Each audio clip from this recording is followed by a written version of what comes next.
제가 사는 곳은 그 백인들이 이제 주로 사는 곳이고, 그리고 제가 있는 병원은 그 한국의 먹자골목처럼 이렇게 병원들이 집단적으로 모여 있는 곳이에요.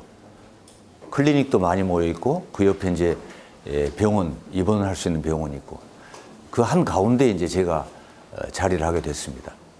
저에게 찾아오는 많은 환자분들은 미국인들이죠. 근데 그분들이 이 한의학을 찾는 이유가 있습니다. 대체적으로 자기가 5, 60대부터 이렇게 약을 많이 먹고 7, 80대가 됐는데 이제는 신부전이 왔다고 수술하자고 그런다. 그리고 계속 당뇨 때문에 고혈압 때문에 왔는데 치료는 안 되고 너무 사는 게 힘들다. 이제는 더 이상 양의학에 의존하고 싶지 않다. 그런 분들이 대부분이시죠. 그래서 저는 거기에서 이제 그분들의 그 요구를 들어주면서 너무 그 보람 있는 그런 날마다 하루하루를 보내고 있습니다. 근데 그분들이 약을 먹지 않겠다. 상당히 중요한 얘기거든요. 현대의학에서 약이라고 하는 것은 병을 치료하는 그런 역할을 하는 것인데, 약을 안 먹겠다. 중요하잖아요. 그런데 제가 원래 이렇게 축약 능력이 없어가지고 한없이 늘어지는 사람인데 이 축약을 해야 돼서 제가 아주 그냥 빨리 해보겠습니다만은, 이 약을 먹지 않겠다. 왜 약을 먹지 않겠는가? 지금 이 공식적인 발표에 의하면은 2010년도에 약의 부작용 때문에 죽은 사람이 82,000명 조금 넘습니다. 왜? 의사가 정량을 사용했고, 정량을 사용했는데 약을 먹고 8만 명 이상이 죽었다. 이거 심각하거든요. 이거는 전보 제트기, 747 전보 제트기에 사람을 가득 태우고 365일 날마다 한 대씩 추락해가지고 죽은 숫자예요. 그렇게 많은 사람들이 약을 먹고 죽었다는 거예요. 그리고 미국에서만도 4만 명 이상이 주사를 맞고 사망을 했습니다. 교통사고는 3만 6천 명. 그러니까 교통사고가 됐든 이 주사제가 됐든 우리에게 하나의 그 찬스는 2배 이상이에요. 죽을 수 있는 확률이. 그런 상황인데 이 약이다. 메디슨. 우리가 보통 약을 이제 드러그라고 이야기할 수 있는데요. 드러그하고 이제 메디슨. 이 사실 이 양약의 의미는 드러그의 의미가 큽니다. 이거는 이 말의 그 파생이 어디서 왔냐면은 헬라에서 오는 거거든요. 그 파마콘이라고 하는 헬라에서 오는 건데, 이 헬라의 파마콘이라고 하는 말은 오늘날 파마시스트, 파마슈티컬, 또 파마시 뭐 이런 걸로 약이 번역이 되지 않습니까? 그런데 웹스터 사전에 보면 지금은 근데 그 부분들을 많이 삭제를 하고, 1984년 그 당시에 그 웹스터 사전을 보면은 이 약이라고 하는 것은 뭔가 독이라고 표현이 되어 있습니다. 파마시스트는 독을 다루는 자. 어원의 파마콘도 poison. 그러니까 독을 의미하는 거예요. 그런데 그게 이제 현대의학으로 들어오면서 약이 됐습니다. 그런데 우리가 현대의학에서 우리가 말하고 싶어하는 이 메디슨이라고 하는 것은 이 독이 아니죠. 이거는 또 다른 근거를 저는 이제 성경에서 찾아봤었는데 나무 잎사귀로 되어 있어요. 그러니까 메디슨으로 지금 이 통용되고 번역되어 있는 이 포이즈너, 독을 다루는 자 또는 포이즌. 요게 그래서 약국에서 이제 뭐 해골바가지를 그려놓은 이유를 그때 이제 저는 알았는데, 바로 이런 역할을 한다는 거죠. 근데 히포크라테스는 뭐라고 그랬어요? 히포크라테스 선서를 딱 합니다. 모든 의사들은. 근데 이 히포크라테스 선서가 대여섯 번 지금 바뀌었어요. 근데 오리지널을 보면은 나는 환자들에게 독을 주지 않겠노라. 그런 선서를 합니다. 그런데 그런 부분들이 요즘 삭제가 돼 있어요. 이건 다 근거가 있고 자료가 있는 이야기예요. 근데 오늘날 소위 그 파마콘, 포이즌. 물론 저는 지금 현대의학을 폄하하려는 것도 아니고 약이 나쁘다는 거 이렇게 일방적으로 이야기 드리는 게 아니니까 그 부분 여러분들이 이해해 주시고 우리가 여건을 차려서 한번 뭔가를 좀 생각할 필요가 있겠다. 이래서 말씀을 드린 거예요. 진정한 의미의 메디슨은 이거는 나무 잎사귀, 내추럴한 겁니다. 그래서 우리가 이 부분들, 자, 왜 이 미국 환자들이 나이가 들고 경험을 통해서 약을 먹기 싫어하는가? 이게 상당히 문제가 되지 않겠는가 이런 생각이 들어요. 1944년에 소위 그 Journal of American Medical Association, 그러니까 미국 의사협회에서 발행하는 저널이 있습니다. 여기에서도 병원에 입원한 환자들이 병원에 입원한 병으로 죽는 게 아니라 다른 병으로 죽는 거예요.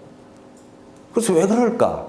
그거를 32년 동안 연구를 해가지고 1994년에 발표를 했습니다. 4월 14일, 4월 15일자로. 근데 입원 환자들의 사망 원인 놀랍죠. 약물 중독이었습니다. 그래서 그 당시에 약물 중독이 미국의 사망 원인 넘버 4, 네 번째였어요. 물론 세월이 흘러가지고 지금은 3위가 됐어요. 약물 중독, 약을 먹고 죽는 거예요. 그래서 이런 부분들이 이 뭔가 우리에게 생각을 하게 해준다.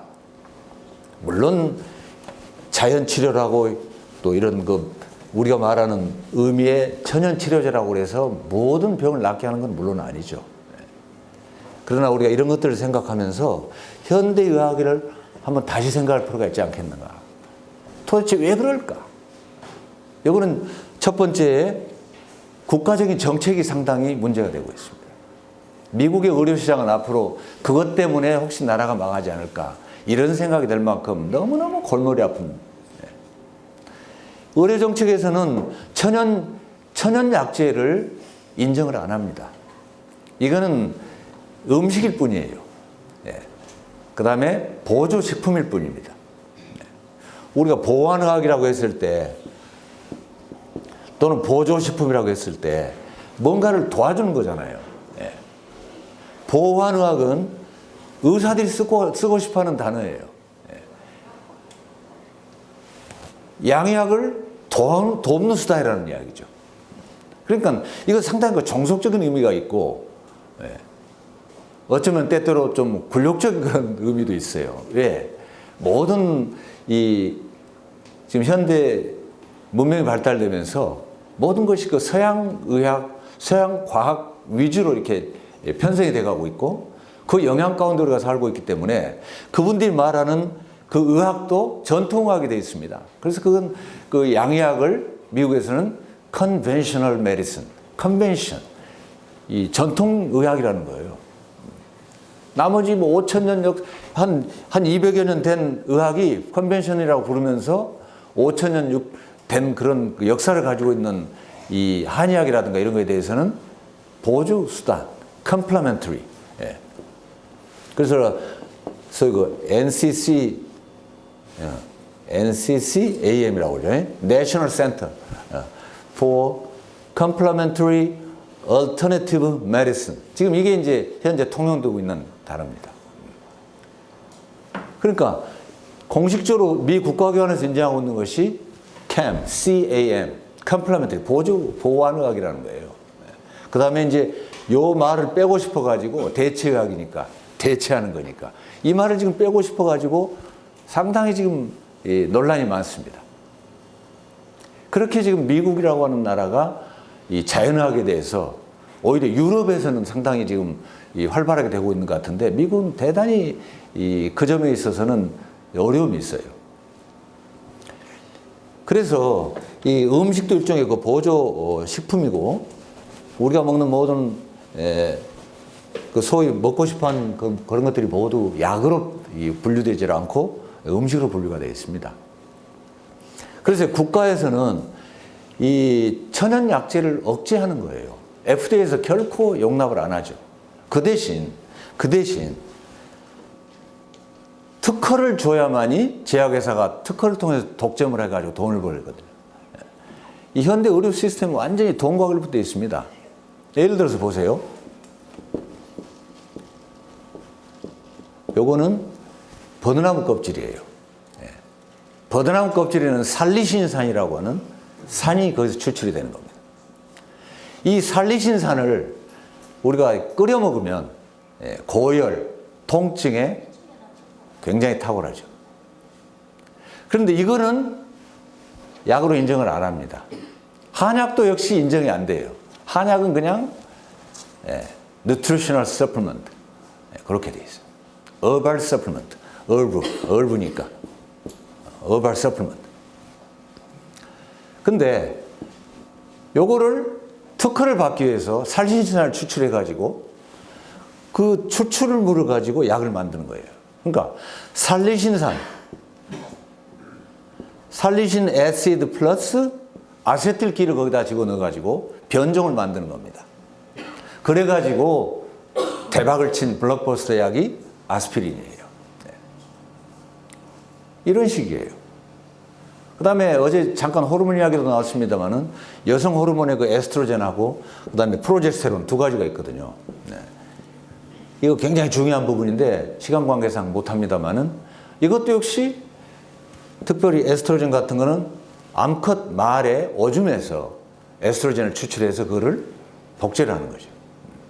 그렇기 때문에 소위 그 신테릭, 이 합성 물질들은 굉장히 사이드 이펙트, 부작용이 많다는 이야기죠.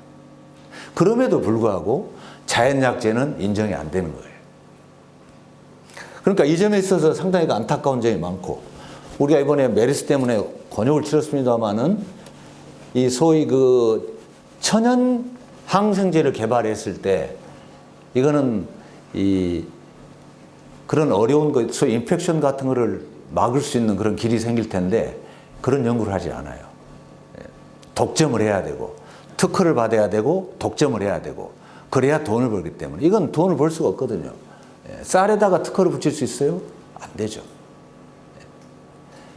그렇기 때문에 국가 정책 가운데 하나고, 그 다음에 이 국가 정책 속에서도 이번에 우리가 1977년에 미국 상원 의원에서 영양 문제 연구위원회가 생겼지 않습니까? 거기서 열심히 연구해가지고 왜 미국 사람들이 병에 걸리는가? 미국 소위 그 사망 원인 10대 질병의 6개가 음식과 직접적인 관련이 있다는 거죠. 비만부터 시작해가지고. 그래서 왜 그랬을까 하고 이걸 연구 끝에 우리가 이거 음식물에 관련된 거를 제도적으로 하기 위해서 위원회를 설치해야 된다. 이렇게 해서 상정을 했습니다. 상원위원회에서. 그런데 미국 의사협회에서 완강히 반대했습니다. 음식이라고 하는 것은 과학적으로 치료 효과가 증명된 거 아니다 이거죠. 과학적. 저는 이 과학적이라고 하는 말에 대해서 굉장히 그 예민한 반응을 갖고 있는 사람인데요. 이 과학적이라고 하는 말도 과학 또는 과학적이라고 하는 말도 이것도 역시 서양 사고방식 그 중심으로 우리가 왜 쌀을 먹는데 쌀을 과학적으로 입증을 받아야 됩니까? 그렇잖아요. 그래서 이거 사실 이게 헬레니즘적인 사고방식이거든요. 이게 인간 중심, 인간의 이성과 인간의 논리에 맞지 않으면은 하나님도 없는 거예요. 거기에 맞아야만이 신이 있는 거고. 이 헬레니즘이라고 하는 것은 그리스, 그러니까 히랍이잖아요. 그리스에서 신을 만든 거, 그리스 로마 신화가 있지 않습니까? 네. 자, 그 세계 정신 문화는 두 가지가 있는데 하나는 헤브라이즘이에요. 하나는 헬레니즘, 같은 H인데 이 헤브라이즘은 하나님을 믿는 사람들이에요. 그냥 경험과 어떤 직관과 그런 걸 믿는. 근데 이 사람들은 인간의 이성과 논리에 맞아야 되는 사람들이에요. 그래서 여기에서 이제 속에 소크라테스가 나오게 되고 그 후에 쭉 뭐 플라톤 나가면서 17세기의 데카르트 그러니까 그 근대 합리주의의 아버지라고 하는 사람들이 나오고, 결국 그 사람들이 1 더하기 1은 반드시 이해해야 된다. 이런 논리, 수학적인 논리. 데카르트는 수학자였습니다. 그래서 거기를 바탕으로 과학이 발전했고, 그렇기 때문에 이 과학이라고 하는 것은 그런 인간 이성의 논리에 입각한 그런 사고방식일 뿐이지, 다시 말해서 이 사람들은 꽃이 이쁘다고 했을 때 이쁘다는 정의를 함부로 안 하죠. 꽃의 그 세포 속에 액포라는 것이 들어있어 가지고 이 액포에서 꽃의 색깔을 결정하는 기능을 가지고 있는데, 그것이 빨주노포, 파남보, 꽃의 여러 가지 형형 색색을 만들어내고, 그걸 딱 보니까 아, 이거 자 이쁘다, 아름답다. 근데 이 사람들은 그게 아니에요. 왜 꽃이 아름다운가? It's because God created it. 하나님께서 창조하셨기 때문에. 그러면 어떤 것이 맞느냐? 다 맞아요. 따지고 보면. 이게 아주 복잡한 관계인데, 지금 현재 현대의학은 헬레니즘적인 사고방식에서 그것을 바탕으로 자라난 그런 근거를 가지고 이제 했는데, 제가 재밌는 거 하나는, 이런 사람들이 1 더하기 1은 2고 2 더하기 2는 4해야 되는 사람들이, 소위 그 대체학의 한 부분에 보면은 그 안수기도라고 하는 게 나와요. 안수기도는 타입이 1이 있고 2가 있는데, 이 안수기도를 가지고, 안수기도도 치료 효과가 있다면 자금을 대겠다. 자금을 주는 겁니다. 연구해보라고. 네. 지금 많이 규제를 했습니다만은, 이건 그 사람이 손 안 대는 거고, 이건 사람이 직접 손을 대는 건데, 이건 우리 동양식으로 말하면은 이 무당 굿하는 거거든요. 네. 도무지 여기에서 나올 수 없는 발상인데, 이래서 저는 대체학이 아주 위대하다. 여기에다 한번 희망을 걸어보자. 이제 이런 생각을 갖게 되는 거예요. 시간이 없기 때문에 미국의 정책적인 건 그냥 넘어가겠습니다. 이 암도 정책이에요. 소위 그 캔서 팔리틱스라고 하는 글을 쓴 분이 계시는데, 이 미국에서는 암을 치료한다 그러면 이거는 바로 이건 문제가 됩니다. 암은 치료해서는 안 되는 병이에요. 치료하면은 바로 세금 조사 들어오고, 바로 이거는 면허 박탈까지 갈 수가 있어요. 그렇기 때문에 그냥 치료하지 말고, 큐어, 치료하지 말고, 그냥 트리트먼트. 그냥 이것도 치료고 이것도 치료인데, 이거는 완치의 개념이 있고, 이거는 그냥 관리하는 거죠. 미국의 모든 소위 그 퇴행성 질환, 어려운 것들은 전부 관리를 하는 병이에요. 관리하고, 관리를 해야만이 평생 저 사람 죽을 때까지 돈 받을 수 있다. 이런 게 깔려 있거든요. 제가 너무 이렇게 비판적이라고 말씀할 사람이 있겠지만 이게 현실입니다. 모든 것이 돈 산업이에요. 그렇기 때문에 암 치료한다는 사람들은 전부 미국을 떠나서 가장 가까운 멕시코 티와나로 가죠. 제가 거기서 티와나에서 한 8년 있었습니다만은, 그 티와나가 대체학의 메카가 된 이유가 바로 그거죠. 거기서 이렇게 미국에서 암 치료하고 싶어 하는 의사들은 다 거리 가야 돼요. 그럼 국경을 넘어가기 때문에 거기서야 뭐 얼마든지 이 법의 저촉을 받지 않고 치료를 할 수 있거든요. 저는 사실 오늘 지금 이런 말씀을 더 많이 드려야 되겠지만 못 드리고, 제가 치료하는 사람들은 이제 주로 저는 일단은 그 해독을 먼저 합니다. 환자들이 오게 되면 해독을 선해독 후 치료. 이 해독은 해독을 하지 않고 치료를 한다면은 그게 이제 유리창을 닫아놓고 방 먼지 쓰는 것하고 같습니다. 그래서 해독을 제가 항상 주장을 했고, 그걸 제가 한국 사회에다 이렇게 좀 알리는데 좀 기여를 한 것 같은데요. 왜 해독을 해야 되느냐? 우리가 병이라고 하는 것은 이 면역성이 있으면은 병은 낫잖아요. 메르스가 들어왔어도 면역성이 강한 사람은 살아남지 않습니까? 면역성이 이제 아주 중요한 이야기인데, 현대의학의 면역성은 이제 약간 그 시작이 좀 틀립니다만은, 하여간 이렇게 좀 생각하면 될 것 같아요. 소위 그 비셴이라고 하는 이 이름도 없는 의사가 있고요. 그 다음에 파스테르.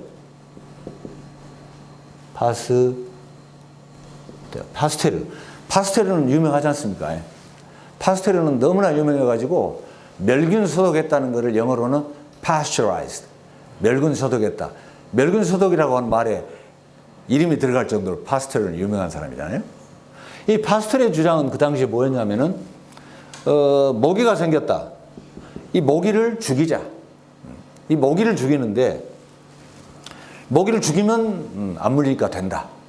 이 비숑이라는 사람은 역사에도 없습니다만은 이분은 물 웅덩이를 없애야 된다. 그러니까 이분은 이제 그 가지치기를 하자는 거고 이 사람은 뿌리를 아예 없애자는 식이거든요. 그런데 현대학은 이분의 손을 들어줬습니다. 살충제를 만들어가지고 하면 일단 돈도 될 거고, 예? 여러 가지로 이렇게 편리하지 않습니까, 사실. 자, 모기 물고 있는데 어제 지금 저기 가서 웅덩이 하고 있어요. 그죠? 이게 두 개가 병행을 했더라면 참 좋았겠는데, 예. 그래서 이분은 웅덩이를 없애자는 주장을 했기 때문에 결국은 모기 쪽으로 가게 되고 파스텔가 유명한 사람이 됐는데 면역성이 마찬가지예요. 네. 몸을 건강해야 되는데, 자, 몸이 건강하려면은 면역성을 길러주거나 면역성을 떨어뜨리지 말아야 된다 이거죠. 네. 그런데 이 건강한 사람의 면역성을 떨어뜨리는 요인들이 많다는 이야기죠. 그중 하나가 이제 제가 집중적으로 많이 연구를 했던 기생충입니다. 네. 베스트셀러. 제가 죄송합니다. 파라사이트. 네. 이 기생충이 우리 몸에 있을 때 몸이 면역이 떨어집니다. 두 번째는 여러 가지 케미컬 솔벤트. 예. 그 다음에 헤비메탈, 중금속이죠. 그 다음에 뭐 생체리듬, 그 다음에 무슨 그 전자파, 기타, 그 다음에 더 중요한 가운데 하나가 스트레스죠. 이모셔널 스트레스. 예. 스트레스. 정서적인 문제죠. 기타 등등 여러 가지가 있을 거예요. 근데 저는 이쪽으로 이제 집중을, 네 분야에 집중을 했었는데, 이 기생충 때문에 생기는 병은 의외로 많습니다. 예. 우선 그 편두통이라든지, 한 30년씩 된 편두통이라든지, 그 다음에, 이 췌장 흡충이 생겨가지고 당뇨병과 이 췌장 흡충은 굉장히 관계가 깊거든요. 예. 그 다음에 선충 같은 거, 그 다음에 회충 하나 때문에 간질이 생기는 거죠. 그 다음에 에스마, 천식, 안 낫는 천식. 그 다음에 흡충. 흡충 때문에, 흡충도 이제 장흡충입니다만은 이 흡충 때문에, 이 흡충이 생산해내는 물질 때문에 그 세포 유전자가 변형이 되면서 비정상적으로 세포가 자라나는 그런 것들은 이미 상당히 많이 연구가 되어 있고요. MD, 주로 MD들의 연구가, 그 의사들의 연구가 많습니다. 본인들이. 그 다음에 이 케미칼의 말로 뭐 얼마나 씁니까? 지구상에 한 7만 5천 가지인데 우리가 현실적으로 사용되는 것이 한 2만 5천 가지 사용한다고 했는데 하다못해 치약 하나 또는 껌 하나, 그 다음에 뭐 이 머리에다 바르는 거, 그 다음에 특별히 여성들의 그 화장품. 근데 화장품 회사 사장하고도 제가 그 회장님하고도 내가 이야기를 나눠서 해봤는데 자기들이 다 돌가루 쓰고 다 안 돼요, 그거를. 그렇지만 어떻게 하냐. 여성들의 욕구가 너무 큰데 그거예요, 지금 이유가. 그래서 이 케미칼이 우리 몸에 축적이 됐을 때 또는 중금속이 축적이 됐을 때 중금속은 수은부터 시작해서 많고 또 논란도 많습니다만은 뭐 의사들 입장에서 소위 그 전통적인 것들 많이 견지를 하기 때문에 이걸 놓고 연구를 하는 사람들이 그렇다 그러면 좀 믿어주는 게 좋아요. 특별히 이 머큐리, 우리가 그 치아에 그 충전하는 그 머큐리는 그 신장세포에 이렇게 축적이 많이 되거든요. 그래서 그 한의사들이 항상 하는 이야기입니다만은 이게 신세포에 축적이 돼가지고 신장이 병이 나타날 때 그건 육미주황탕 아무리 체질의학가 아닌 뭘 해도 낫질 않아요. 해독을 했을 때 휠체어를 타고 다니던 64세 할머니가 2달 만에 휠체어에서 일어나는 거예요. 육미저항탕을 쓰지 않았습니다. 단지 해독만 했습니다. 그 다음에 알루미늄 같은 거는 뇌세포에 쌓이는 거 여러분들 잘 아실 거예요. 그래서 이런 것들이 소위 우리가 독성생물학에서 시너지즘이라는 게 있어요. 시너지즘. 이 시너지즘은 예를 들어서 물질이 한 개였을 때와 그것이 복합적으로 작용했을 때의 차이가 굉장합니다. 예컨대 실험지를 가지고 자, 이 수은을 먹여보니까 100마리 중에서 한 마리만 죽어요. 제일 약한 놈이죠. 그 다음에 납을 먹여서 100마리한테 납을 먹여보니까 100마리 중에서 한 마리만 죽었어요. 그런데 이 머큐리하고 납을 같이 동시에 2개를 줘보니까 100마리가 다 죽었어요. 이게 바로 시너지즘이에요. 이런 것들이 우리 몸에 쌓였을 때 어떤 방식으로 우리 몸에서 세포를 변형시키고 병을 일으킬지는 아무도 몰라요. 오늘 내가 사용했던 화장품 하나가 5년 후에 10년 후에 암이 걸렸다면, 암으로 나타났다면 아무도 이 화장품을 의심하지 않는다는 이야기죠. 내가 화장품 하나 쓴 것 때문에 안 걸렸다는 생각을 안 한다는 이야기죠. 그래서 이제 이런 것들이 몸의 면역성을 떨어뜨릴 수가 있기 때문에 이런 것들을 하나하나 다 제거를 해야 된다.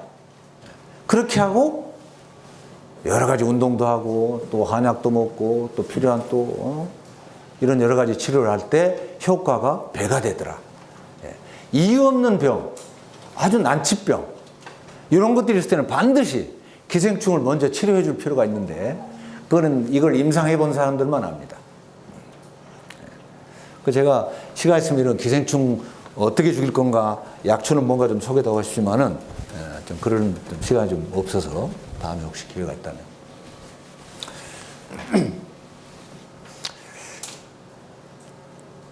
그래서 제가 이제 먼저 이걸 하고 나서 치료를 해야 한다 하는 것이 제 주장이고 아직도 여전히 그걸 사용하고 있는데 그러면은 우리가 기생충이라든지 패러사이트라든지 케미칼이라든지 중금속을 어떻게 찾아내느냐 그건 제 나름대로 또 방식이 있습니다. 병원에 갈 필요가 없어요. 여성들의 소위 그 호르몬의 불균형 간단히 1, 2초면 찾아내죠. 그게 이제 대체학적인 방법인데요. 저는 그거를 이제 샘플을 만들어 가지고 시약을 만듭니다. 시약을 가지고 처음에는 저는 그 기계를 사용해서 몸에다 연결해서 기계를 이렇게 탐침을 가지고 딱 우리 그 피부를 만졌을 때에 거기서 나는 그 소위 그 리액션, 그 반응이 그 스피커의 소리로 나타내는 거거든요. 그거를 했었는데 그게 좀 번거로워서 그 다음에 저는 이제 소위 그 AK, Applied Kinesiology, 그 오링 테스트로 알려진 그걸 제가 사용을 합니다. 이건 오므라 박사가 만들어 놓은 오링 테스트는 대단히 효과가 있어요. 소위 그 재생력, 리프로덕션이 100%예요. 그걸 가지고 시약을 넣고 하는 것인데, 이런 것도 이제 이 시간에 우리가 워크숍이 아니기 때문에 말씀드릴 수가 없습니다. 자연치료. 지금 우리가 히포크라테스 이야기는 히포크라테스는 소위 그 근대 의학의 아버지다 그러지 않습니까? 근데 히포크라테스는 그 당시에 이런 현대의학이 이렇게 발전될 줄 몰랐겠죠. 그래서 그분은 너의 음식이 너의 약이 되게 하라. 네 음식이 바로 약이다. 또 약이 너의 그래서 그분은 철저하게 소위 그 음식을 강조를 했던 사람이에요. 그런데 토마스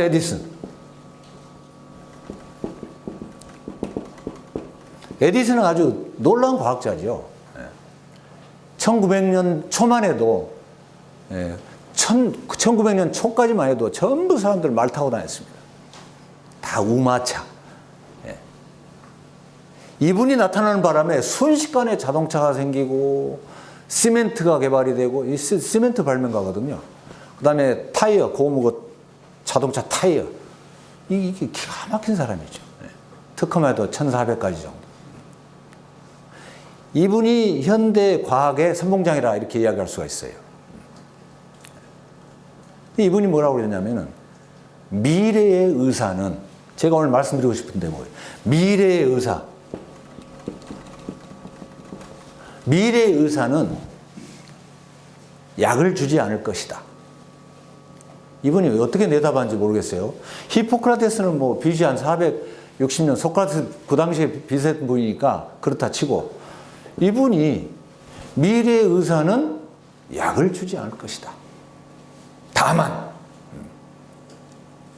음식이 치료가 된다는 것을 가르칠 것이고, 그 다음에 병을 예방하도록 가르쳐 줄 것이다. 이게 굉장히 중요한 이야기예요. 그래서 우리가 대체약 또는 통합의학, 보완의학적 의학의 종류가 많습니다만은 어찌게 됐든지 예방적으로 해야 되는데, 바로 이 예방을 하자, 음식으로 하자 했던 이거를 영양위원회에서 기구를 신설하자고 했을 때에 의사들이 반대를 한 겁니다. 자기들의 어떤 그 영역을 침범하는 자존심 문제도 있겠고, 또 실질적인 문제도 있겠고, 이 과학적이 아니라는 거. 우리 동양의학, 한의학은 또는 자연의학은 자연의학대로의 과학이 있습니다. 이 자연 자체가 과학인데요. 생체 리듬이라고 하는 것이 자연, 이게 과학이에요. 우주의 모든 것들이 어떤 그런 힘에 의해서 유지가 되는 거거든요. 그걸 우리가 하나하나 캐냈다고 해서 그게 전부는 아니라는 거죠. 그래서 어찌됐건 그것이 현실입니다. 그러면 현실 가운데서 우리가 어떻게 미래의학의 음식을 가지고 예방을 하고 또 이렇게 할 건가. 이 현대의학, 서양의학의 벽은 여러분이 지금 생각하는 것보다 훨씬 높습니다. 제가 그 중간에서 이런 이야기를 듣습니다. 미라클맨. 저희들이 못하는 거 한다는 거예요. 이번에도 손가락을 사고 나가지고 이 두 마디를 잘라버려야 될 사람을 그 수술 안 하고 수술 날짜를 받아놨는데 한 달 후에 바쳤는데 여차에서 저를 찾아왔습니다. 뼈가 다 드러나고 완전히 뭉개졌어요. 병원에서는 수술이에요. 이 잘라내자는 거예요. 근데 수술 날짜를 받고 나서 저한테 여차로 왔는데 제가 바로 오기 직전에 결과가 그겁니다. 사진도 다 찍어놨어요. 수술 안 한다는 거예요. 이게 양방에서 할 수 있는 이야기가 아니죠. 디스크 치료 같은 것도 그렇기 때문에 그분들이 그쪽 지역신문에도 미라클맨이다. 제가 무슨 미라클맨이겠어요. 그 사람들 표현이 그래. 미라클맨's magic touch. 매직 터치. 마술의, 요술의 손. 그게 이제 현대의학을 하는 사람들의 틈에 끼어서 제가 하다 보니까 여러 가지 재미난 일들이 많이 있습니다만은, 그런 이야기를 다 나누기 좀 아쉽습니다.